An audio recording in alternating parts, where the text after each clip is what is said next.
ఇక మీరు ఖచ్చితంగా అంగరాజు కర్ణులై ఉంటారు.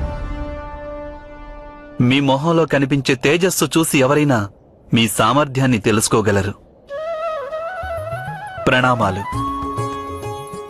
ప్రణామాలు వాసుదేవా. మిమ్మల్ని కలవడం నా అదృష్టంగా భావిస్తున్నాను.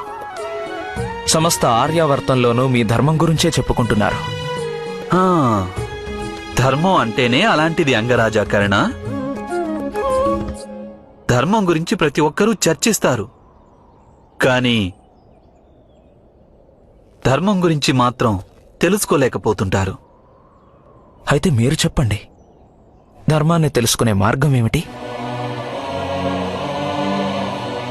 ధర్మం వలన గౌరవం లభిస్తుంది అంగరాజా.